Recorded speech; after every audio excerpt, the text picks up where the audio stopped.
Hallelujah. വിശുദ്ധി നിറഞ്ഞ ഈ പ്രഭാതത്തിൽ, അനുഗ്രഹിക്കപ്പെട്ട ഈ സമയം, നമ്മുടെ മുറിവുകളെയും കുറവുകളെയും വേദനകളെയും എല്ലാ ആന്തരികമായ മുറിവ് കിട്ടിയ സാഹചര്യങ്ങളെയും എല്ലാം ഈശോയുടെ മുൻപിൽ ഒന്ന് തുറന്നു വയ്ക്കാം.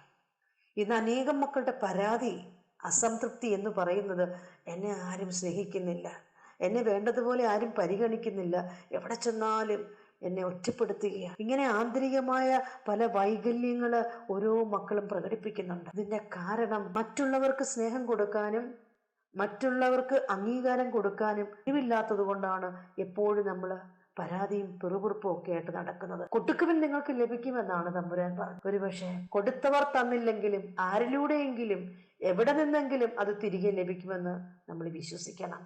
യേശുനാമത്തില്.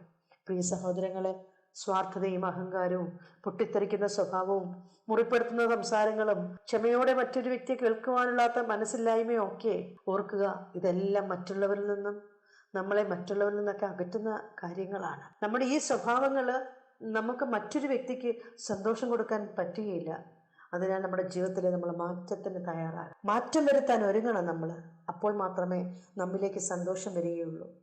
നമ്മൾ തീരുമാനമെടുക്കുക. ഈ പ്രഭാതത്തിൽ നമ്മോടൊപ്പമുള്ളവർക്ക് സന്തോഷം ഞാൻ നൽകും. നമ്മുടെ ഹൃദയം ആ സമയം തീരുമാനമെടുക്കുമ്പോൾ തന്നെ അതിയായ ആനന്ദം കൊണ്ട് നിറയും.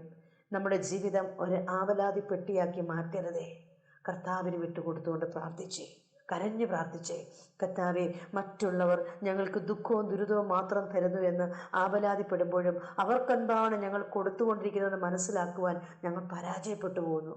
ഓരോരുത്തരും സ്വന്തം താല്പര്യം മാത്രം നോക്കിയാൽ പോരാ, അവരുടെ താല്പര്യവും പരിഗണിക്കണമെന്ന അപ്പോസ്തലന്റെ വചനം ഞങ്ങൾ ഓർക്കുകയാണ്. ഞങ്ങൾ പറയുന്നതും ചെയ്യുന്നതും ഞങ്ങളുടെ കാഴ്ചപ്പാടിൽ മാത്രം നോക്കുന്നതിനാലാണ് അവരുടെ മനസ്സറിയാൻ ഞങ്ങൾ പരാജയപ്പെട്ടു പോകുന്നത്. ഈശോയെ, മറ്റുള്ളവരുടെ സന്തോഷത്തിനും അഭിമാനത്തിനും മുൻതൂക്കം കൊടുത്തുകൊണ്ട് ഉള്ള ഒരു പുതിയ പെരുമാറ്റ രീതി ഞങ്ങൾ രൂപപ്പെടുത്തി തരണമേ. ഞങ്ങളോടൊപ്പം ആയിരിക്കുന്നവർക്ക് സന്തോഷം കൊടുക്കുവാൻ, സ്വസ്ഥത കൊടുക്കുവാൻ കർത്താവെ ഞങ്ങളെ അനുഗ്രഹിക്കണമേ. തമ്പുരാനെ, സ്വീകരിക്കുന്നതിനേക്കാൾ കൊടുക്കുന്നതാണ് ശ്രേഷ്ഠകരമെന്ന് അങ്ങ് പറഞ്ഞിട്ടുണ്ടല്ലോ.